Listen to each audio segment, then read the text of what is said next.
YouTube. Hoy les vamos a presentar algunos de los temas que vienen relacionados con la química.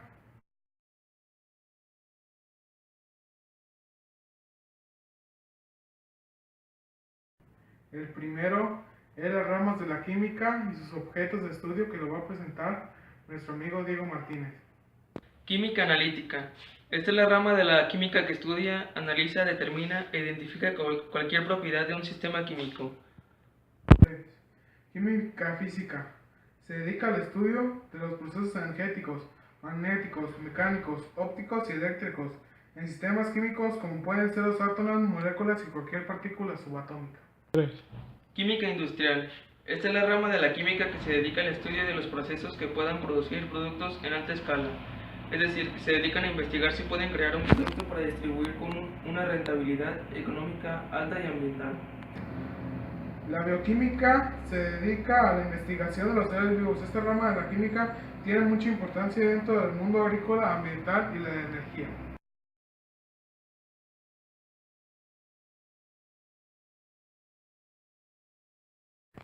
Ahora vamos a explicar lo que es el método científico.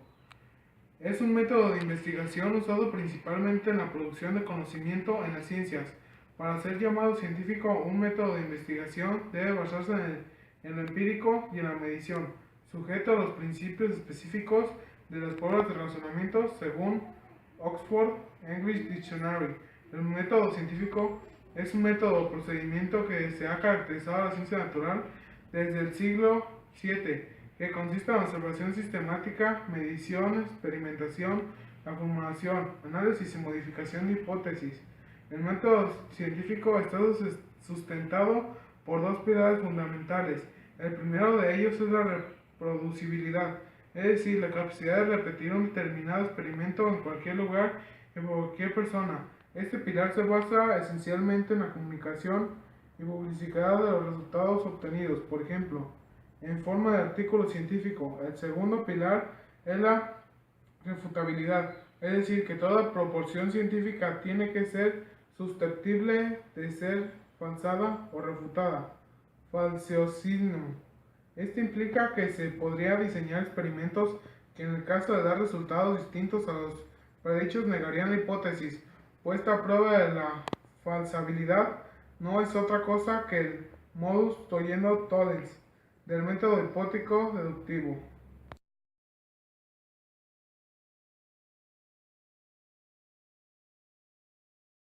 Materia es todo aquello que ocupa un lugar en el espacio, posee una cierta cantidad de energía y está sujeto a cambios en el tiempo y a interacciones con aparatos de medida. En física, filosofía, materia es el término para referirse a los constituyentes de la realidad material objetiva, entendiendo por objetiva que pueda ser percibida de la misma forma por diversos sujetos. Se considera que es lo que forma la parte sensible de los objetos perceptibles o detectables por medios físicos. Es decir, es todo aquello que ocupa un sitio en el espacio. Se puede tocar, se puede sentir, se puede medir, etc. Estados de agregación de la materia. En física y química se observa que para cualquier sustancia o mezcla, modificando sus condiciones de temperatura o presión, pueden obtenerse distintos estados o fases denominados estados de agregación de la materia, en relación con las fuerzas de unión de las partículas, moléculas, átomos o iones que la constituyen. Estado sólido. Los objetos en estado sólido se presentan como cuerpos en forma definida. Sus átomos a menudo se entrelazan formando estructuras estrechas definidas, lo que les confiere la capacidad de soportar fuerzas sin deformación aparente. Son calificados generalmente como duros y resistentes. En ello las fuerzas de atracción son mayores que la repulsión en los sólidos cristalinos. La presencia de espacios intermoleculares pequeños da paso a la intervención de las fuerzas de enlace que ubican las celdillas en forma geométrica en los amorfos o vítreos. Por lo contrario, las partículas que lo constituyen crecen en una estructura ordenada. Estado líquido. Si se incrementa la temperatura de un sólido, este va perdiendo forma hasta desaparecer la estructura cristalina, alcanzando el estado líquido. Característica principal: la capacidad de fluir y adaptarse a la forma del recipiente que lo contiene. En este caso, aún existe cierta unión entre los átomos del cuerpo aunque mucho menos intensa que en los sólidos. El estado líquido presenta las siguientes características. Cohesión menor. Poseen movimiento de energía cinética. Son fluidos, no poseen forma definida, ni memoria de forma, por lo que toman la forma de la superficie o el recipiente que lo contiene. En el frío se contrae, exceptuando el agua. Posee fluidez a través de pequeños orificios. Puede presentar difusión. Son poco comprensibles. 3. Estado gaseoso. Se denomina gas al estado de agregación de la materia que no tiene forma ni volumen definidos. Su principal composición son moléculas no unidas expandidas y con poca fuerza de atracción, haciendo que no tengan volumen ni forma definida, provocando que éste se expanda para ocupar todo el volumen del recipiente que la contiene con respecto a los gases de las fuerzas gravitatorias y de atracción entre partículas resultan insignificantes. Es considerado en algunos diccionarios como sinónimo de vapor, aunque no hay que confundir sus conceptos, ya que el término de vapor se refiere estrictamente para aquel gas que se pueda condensar por presurización a temperatura constante. Los gases se expanden libremente hasta llenar el recipiente que los contiene y su densidad es mucho menor que la de los líquidos y sólidos.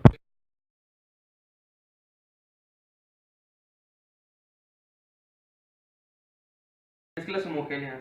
Aquellas mezclas que de sus componentes no se pueden diferenciar a simple vista. Las mezclas homogéneas de líquidos se conocen con el nombre de disoluciones y están constituidas por un soluto y un disolvente, siendo el primero el que se encuentra en menor proporción y además suele ser el líquido. Por ejemplo, el agua mezclada con sales minerales o con azúcar. El agua es el disolvente y el azúcar el soluto. Mezclas heterogéneas. Las mezclas heterogéneas son aquellas mezclas que sus ingredientes se pueden identificar a simple vista. Una roca que tenga varios componentes, como por ejemplo el gneis, y además se distinguen a simple vista, será heterogénea.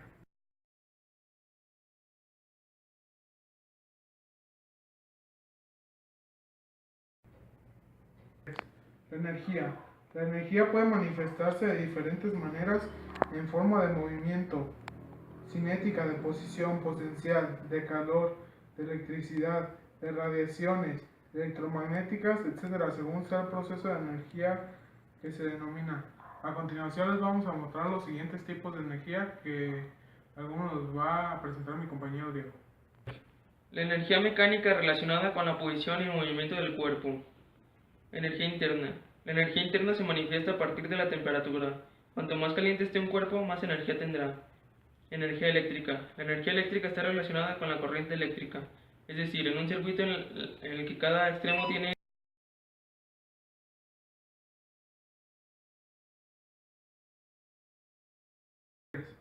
Teoría atómica. En química y en física, la teoría atómica es una teoría científica sobre la naturaleza de la materia, que sostiene que la materia está compuesta de unidades discretas llamadas átomos.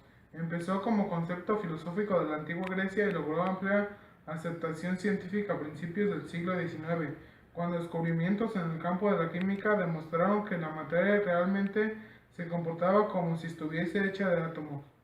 3. Una partícula subatómica es una partícula más pequeña que el átomo. Puede ser una partícula elemental o una compuesta, a su vez, por otras partículas subatómicas, como son los quarks, que componen los protones y neutrones. No obstante, existen otras partículas subatómicas, tanto compuestas como elementales, que no son parte del átomo, como es el caso de los neutrinos y bosones.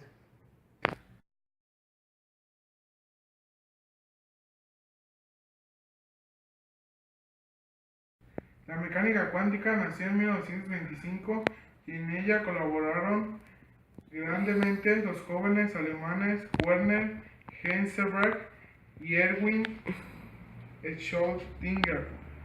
Werner Heisenberg nació en 1924.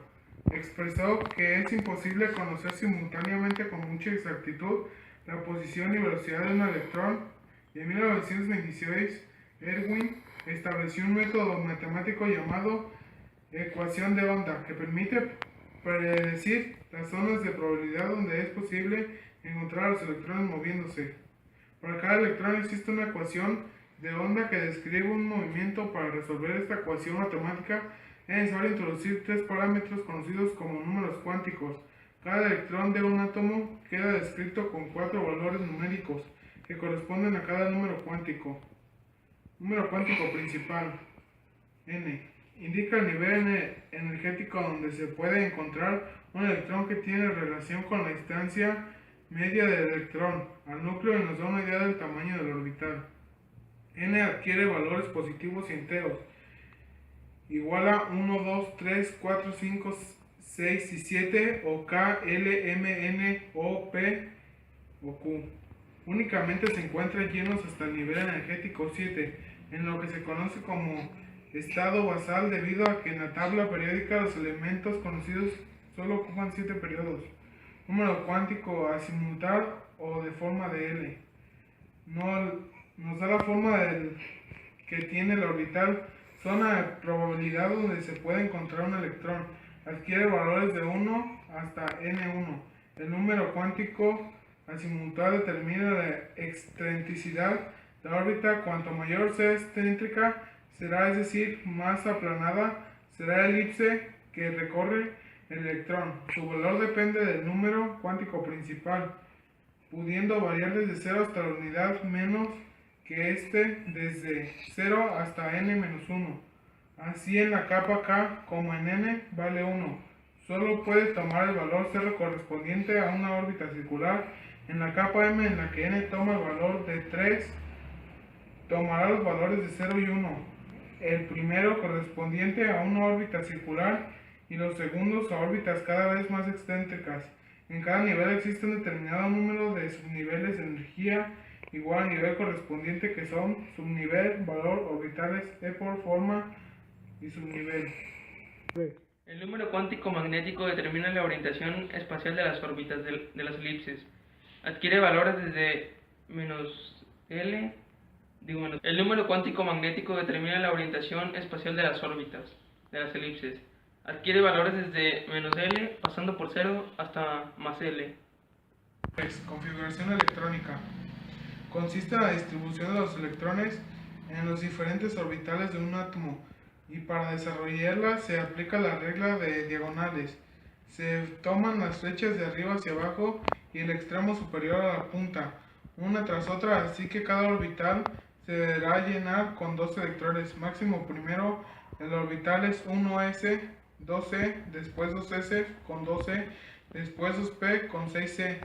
Aquí recordemos que el subnivel P tiene 3 elipses, cada una se llama con 2e y sucesivamente hasta llegar a los subniveles suborbitales T con 10e, debido a que contiene 5 elipses, y los subniveles F con 14e, pues tiene 7 elipses. Relacionaremos este llenando hasta que completemos el número de electrones que contiene el átomo.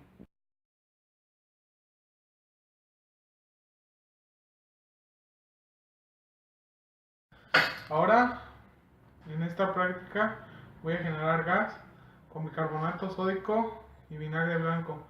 Para este experimento necesitamos 250 mililitros de vinagre blanco, un globo y bicarbonato de sodio. Al globo le vamos a vertir más o menos 4 o 5 cucharaditas de bicarbonato de sodio, y en una botella vamos a vertir 250 mililitros de vinagre blanco. Ya que está el vinagre en la botella y